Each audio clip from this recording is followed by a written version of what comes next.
makakatanggap kayo ng 100,000. 11, 12. Wala man po kasing ibang ay aasahan. Pero sa'yo, okay lang ba sa'yo umalis siya? Opo, kasi para di na rin po ako mahirapan pag mapawid. Para po pag wala po kaming, pag di po ko nakakapagsasama, ano na po kay mama. Pati ako naluluha sa inyo, Tatay Darwin.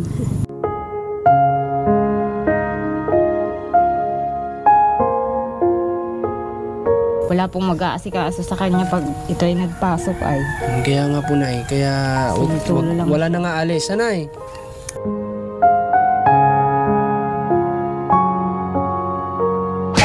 Magandang hapon po sa mga followers natin dito sa ating Facebook page, maging sa mga viewers natin dito sa ating YouTube channel. Ngayong araw mga kabayan, sobrang ulan pa rin dito sa Bicol, pero kailangan namin ngayon magbiyahe ni Rans TV, kasama ko si Rans TV dito. Huminto lang kami pang samantala para makapagkapoto si Rans. Ako na wala kasi akong dala kasi mainit kanina, biglang ulan na naman dito sa dinaanan namin, kaya akala ko dire-diretso na yung init. Pero ngayon samahan nyo kami at pupuntahan natin si Dayan, yung bata na siya sa edad na 15 anyos, siya bumubuhay sa kanyang pamilya dahil yung tatay nga niya ay nabulag. Samahan nyo kami, may malaki tayong sorpresa ngayon para sa pamilya nila. Magbabiyahe tayo ng almost 1 hour kahit na maulan. Samahan nyo kami sa biyahe namin. I'm just a vessel, a messenger of hope, blessed by the Most High, here with a purpose. So, dito na kami ngayon sa halos kalahatian ng binabiyahe namin. At ito yung sinasabi ko kagabi sa live ko na sirang kalsada, pero sa ngayon may alternatibo naman na siyang pwedeng daanan. Ayan, no?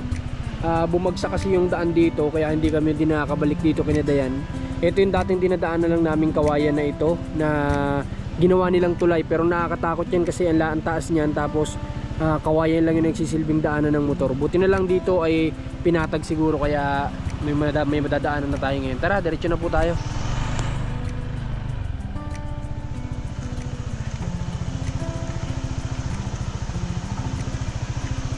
Yung taas, oh, bumagsak. Ayan po, kawayan lang yung nagsisilbing tukod, kaya nakakatakot dumaan.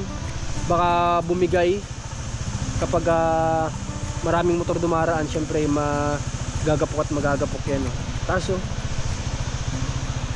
Here with a purpose, with every word I Matapos po yung halos magdadalawang oras na biyahe namin, akala ko 1 oras lang, inabot kami ng halos magdadalawang oras.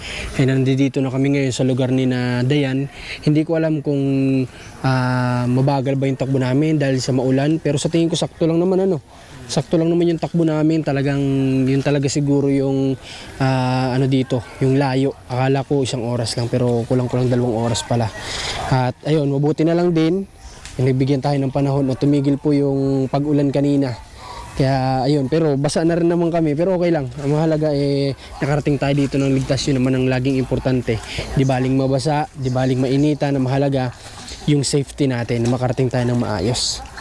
Okay, pasok tayo dito. Doon na lang namin pinarada yung motor namin kasi maputik po talaga. Baka hindi kami makaalis kapag pinilit namin may pasok pa dito. Malapit naman na po ito. Papunta dito kina Dayan. Oh, grabing putik, oh. Umulubog yung tsinelas. Sira na ito. Ha? Oh, nasira na. Nasira na yung pinagagawa ni Dayan ng ng pawid. Dito kasi si Dayan minsan pumipwesto, mga bayan, para magawa ng pawid na siyang ibinibenta naman niya. Nasira na, ano? Giniba siguro sadya. Parang binagyo. Ha? Binagyo? Ay, oo. Baka gawa ng bagyo yan, ano?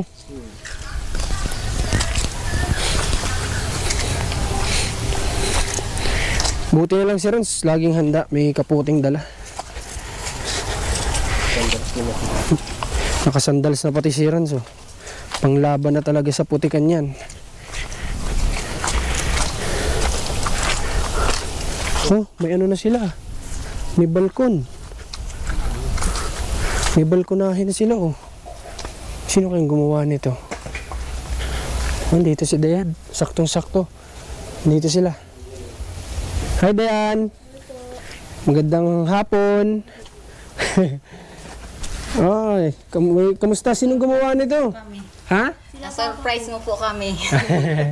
Oh, wala sa di nga namin alam na pwede nang dumaan doon sa kasi nung nakaraan nung galing kami dito, nahirapan kami lumabas kasi kawayan yung tinutulayan ng motor. Sabi ko nakakatakot dumaan. Ay, saan pa nag-surprise sa may San Pedro? Dito na din sa dinaanan namin dati dito sa may dito sa may papuntang Alayaw ang labas. Ay, maalala. Kaso pero pinatag naman nila yung daan kaya nakadaan na kami. Sino nagawa nito diyan? Halika. Yung Halika dito. po, yung asawa Ay, ko, Totoy. ate, tapos si Papa. Bakit asan ang ate mo? Nandyan po. Nandiyan dyan ngayon? Pero yung asawa ko wala. Okay. Malapit lang dito bahay niya. Santa Elena po. Sakala ko nandito. Nandito nga po. Nandito ngayon. Nasaan siya banda? Nandun po, nagsisilpon po. Nakaupo doon sa kubo. Nandun po sa kiss ko po. Yung may bitbit na bata? Hindi po. Wala? Okay. Halika, upo ka. Si tatay. Ano ang pangalan ulit si tatay? Darwin. Si tatay Darwin. Makakalimutin talaga tayo. Pasensya na Dayan ha. Ang ganda talagang matanda na kasi ako Dayan. Parang blooming ka ngayon Dayan ha. Hindi po, lang po ako. Ha? Anong ginawa mo? Naglaba ka? Sino naglaba? Si Mama po naglaba. Tay Darwin, halika po. Sama ka dito sa amin. Si tatay Darwin, tinan mo, kapa niya. Yung dinadaanan. Kahit na hindi siya nakakita, nakapa niya lang. Tatay Darwin, baka chinilas ni nanay ang masuot mo ha? Mama, kunin mo may chinelas. Asan ang chinilas ni tatay Darwin? Wala po yata dito, maliliit itong nandito. Dito ka na tatay, mamaya ka na magchinilas, malapit lang naman. Upo ka dito sa upuan. Upo ka dyan. Kamusta po tay Darwin? Ayos pa po mga kahit. Ha? Ayos man po. Nangangati kahit ulo mo madilim. Kamusta ang naging Pasko nyo? Lungkot.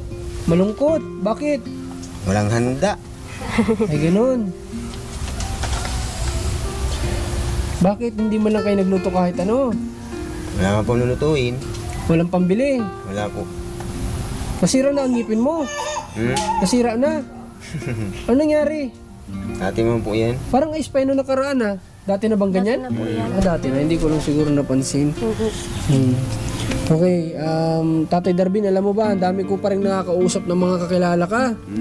Sabi nga daw nila mabait ka daw na tao. Yan nasabi nila sa akin. Totoo ba yun tay? Tama po yun. Ha? Siya po. Ayaw lang ni tatay magbuhat ng sariling bangko. Pero mas maganda nang gagaling sa ibang tao, di ba, kaysa sa sarili natin. Dayan, kamusta yung naging pasok mo nung mga nakaraan? May pasok kayo? Okay man po. Ayos naman. Kamusta ang pagbiyahe-biyahe mo na puro ulan nung nakaraan? Pumapasok ka pa rin kahit maulan? Nakaraan nga po yung exam po nun, basa-basa po kami nun sa Inabot po kami yung subas ko sa dagat. Ay, grabe. Inabot kayo? Para lang makapasok sa school. Exam po kasi nun ay. Kakalungkot naman yun. Kasi si Dayan, alam na ng marami to na kinakailangan niyang sumakay ng bangka para lang makapunta sa eskwelahan nila. Kaya nga sinasuggest ko na sana sa susunod, dito na lang siya mag-aaral sa hindi natatawid ng bangka. Napag-usapan niyo ba nila mama mo yun? Ano sabi niya? Mahirap daw po maglipat sa 4-piece. Purpose po kasi kami yung Ibig sabihin, kapag naglipat ba, maapektuhan ng 4-piece? Ganon. matatagalan po sa mga panibagong update na naman po ng school. Ganon yun? Mahirap po pagpa-transfer. Anong year ka na ba ngayon, Dayan? Grade 9 po. Ang tagal pa kasi ng isa sakripisyo mga kabayan ni Dayan. Grade 9, grade 10, grade 11, grade 12, 3 taon pa para makaraos siya sa ganong klase ng pagpasok. Ang hirap kasi ako na iniisip ko pa lang ako nahihirapan na ako. Diba? Ito kapatid mo to? Apo. Tawag mo nga si ate mo. Kuya Marcos, dali. Bless muna, bless. Tawag mo si ate mo. Dali, papuntahin mo dito si ate mo. Dali, gusto din namin makilala. Para sa ganun ay kilala din natin ng pamilya. Baka mamaya nakakasalubong na lang natin ang pamilya nila Tatay Darwin. Hindi pa man lang natin kilala. Itong Pasko, sabi ng papa mo, wala pala kayo handa. Wala po. Tapos ang ulan po nun ay Ano lang ginawa nyo nung Pasko? dito lang po sa bahay. Hindi po siya nakakapagsa at maulan. Dito lang kayo. Mhm. Sa mga kamag-anak, hindi kayo nakikain man lang. Hindi po. Bakit? Malayo man po dyan lang po sa kapitbahay. Yung may po dyan, may ganap.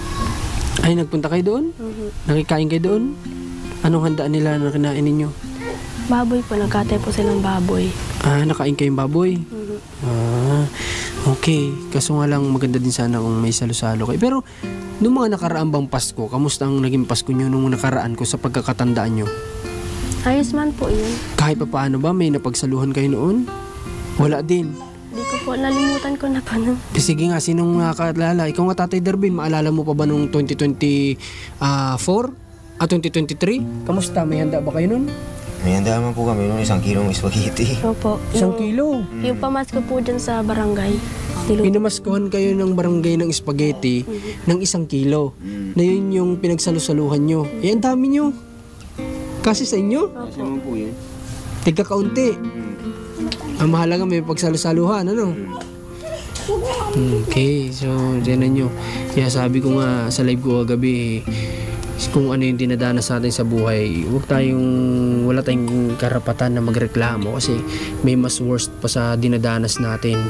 Diba? Kung tayo ay nagpasko na meron tayong handa na pansit at meron pang kasamang tinapay, maging masaya na tayo. Baka may soft drinks pa, masaya na tayo niyan.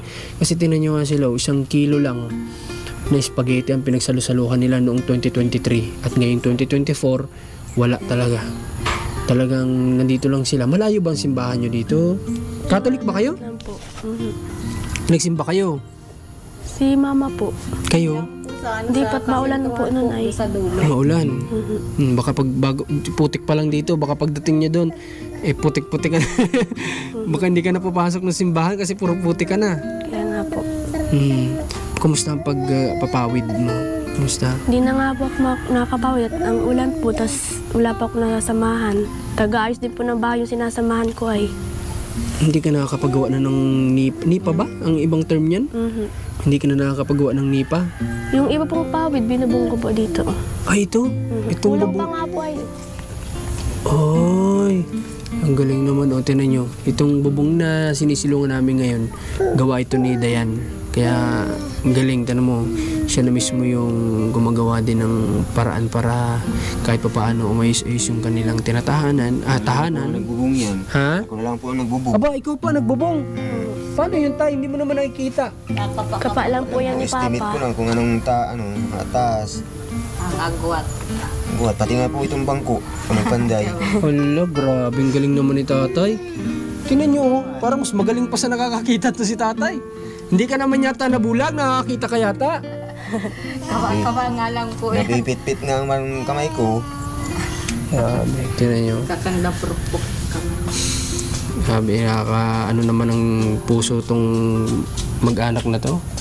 Tingnan nyo, si tatay, nagpanday nito o kahit di niya nakikita, kinakapa niya lang daw. Tapos si Dayan naman ang gumawa nitong pinambubong ni tatay para nang sa ganun Patawag ka mo. may masilungan nga sila dito.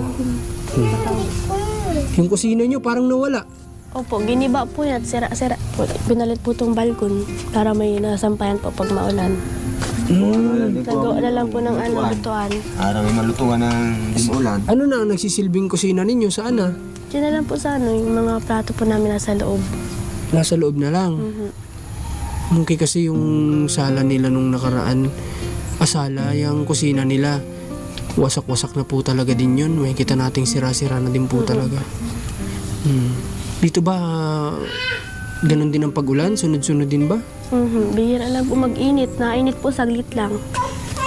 Okay. Dayan, nabanggit mo sa akin na hindi ka na nakakapagpawid na alam kung doon kayo kumukuha ng pagkain niya. Paano kayo? Ikaw nga rin po alam.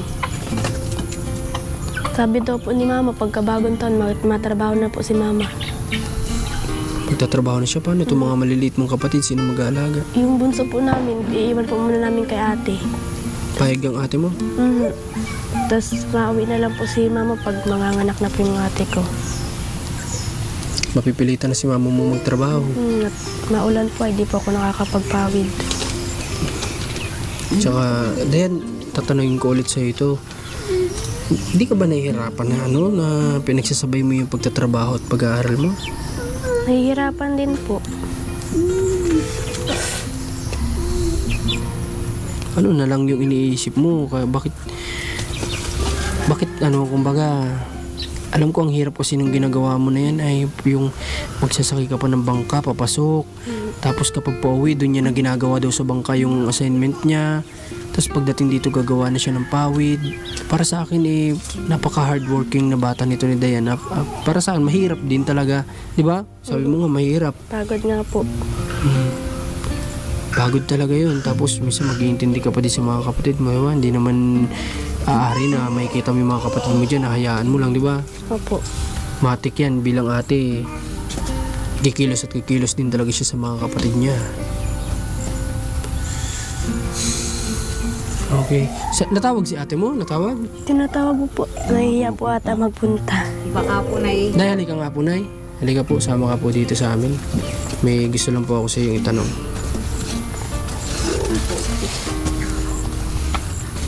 Kausapin natin din si... Ay, baka kita yung ni Tutoy. Wala ba siyang short?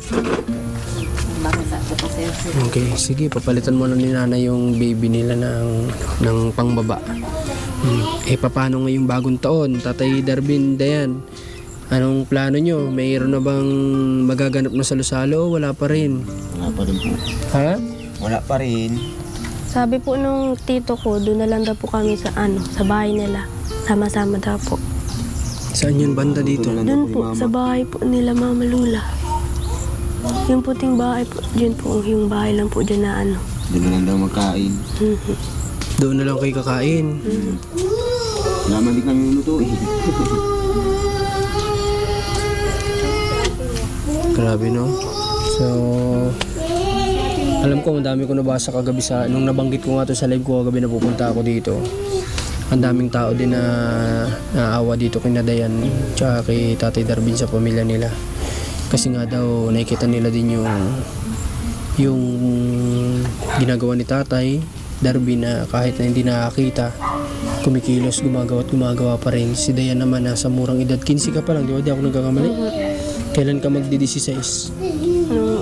October 8 pa po. Nag-16 ka na? Hindi pa po. Ibig sabihin next year pa, na October, kaka-15 mo lang. Ito na nyo, ang bata-bata pa pala nito. Ito, bunso mo na eh. Bunso niyo po ito.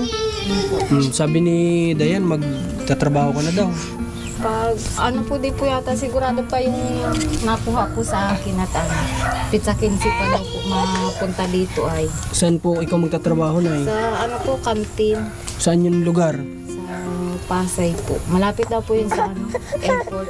Okay lang sa'yo mapapalayo ka dito sa mga anak mo? Sanay ka bang malayo sa kanila, Nay? Iyak si Nanay, oh. Ganyan po yun pag... Bakit, Nay? Ba't ka naiyak? Hindi nga po. Hindi ka sanay na malayo sa kanila. Hindi po. Bakit mo gagawin to? Wala man po kasing ibang ay aasahan. Siguro naawa din si Nanay sa mga kapatid, sa mga anak niya na nakikita niyang ganito, di ba? Kasi bilang ina, masakit talaga yun sa magulang na makita mo anak mo na kagaya niyan, yung ibang pamilya kapag Pasko nagsiselebrate tapos sila wala, talagang kung di makikain, matutulog. Kumbaga yung mga simpleng bagay na ganyan masakit din sa magulang yan. Kaya si Nanay pipilitan ng malis. Late pa nitong anak mo na yun. Iwan ko man po dun sa ate niya.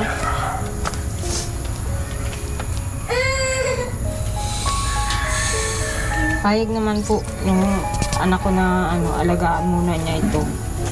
Kilala niyo po ba yung sasamahan ninyo? Opo, taga rito lang din po sa amin. Nandiyan po napupunta po diyan sa amin. Okay naman daw ang papasukan mo? Okay naman po, kilala ko naman po yun si Nana Pila po. Yung may-ari ng papasukan mo? Opo. Sige po na, kung di yan ang desisyon mo at buo ang desisyon mo, kung alam mo makakabuti yun, tuloy nyo po na pero mag-iingat po kayo dun, malayo kayo sa pamilya nyo. Tsaka dapat kahit paano may contact man lang kayo dito Para matawag-tawagan nyo itong mga anak ninyo. Wala nga po kontak. Maganda may cellphone din sila kahit di keypad man lang. Siya nga po. Di ba? Pero kung, sige na, mamaya may tatanong po ako sa iyo ha. Baka sakali magawa natin ang solusyon niyang iniisip mo ha, Nay? Okay. O Dayan, paano? Desidido yata to si mama mo, naalis. Baka mas, alam ko sa financial makakatulong na si mama mo. Pero dito sa bahay, alam ko mahirapan kayo. Kaya nga po. Pero sa'yo, okay lang ba sa'yo umalis siya? Opo, kasi para di na rin po ako mahirapan pag mapawid. Para po pag wala po kaming, pag di po ko nakakapagsasama, ano na lang po kay mama. Pero ihihinto mo ba ang ginagawa mo? Na pagsasasa? Mapawid pa rin po ako pag maganda na pang panahon. Tas pag may mag-aalaga po sa mga kapatid ko. Kung ikaw naman Tatay Darvin tatanungin, pabor ka ba sa gusto ni nanay? Ayaw na din po at hirap mo pong pamumuhay. Hirap ng puro utang. Wala nga nagpapautang. Wala nga pambayad. Palitan na magtrabaho. Hindi ka naman ba mahihirapan dito, Tay?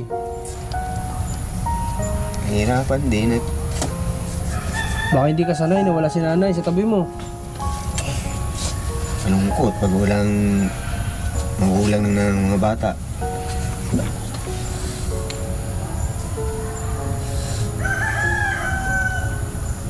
Walang solo dito pag magtrabaho niya. Sila Dayan ay dyan yung kilalulan niya. Mas lalo ka malulungkot dito, Tay Darvin. Malungkot na nga po't hindi kayo nakakita, tas ganyan wala mawawalan pa kayo ng kasama dito. Nakukutom ang mga anak pag hindi nagtrabaho. Nahuluha si Tatay Darvin, ganyan talaga Tay Darvin, yun siguro lang yung naisipan ni nanay na solusyon para kahit paano baka maging ayos sa isang buhay ninyo. Hindi pa nga sigurado kung makakatrabaho. Kung ano, kasi pizza 15 pa daw po mabalik dito Oh, yung pero kung matuloy, pero kung matuloy, Trabaho na po din. Kung paano man lang survive man sa gutom.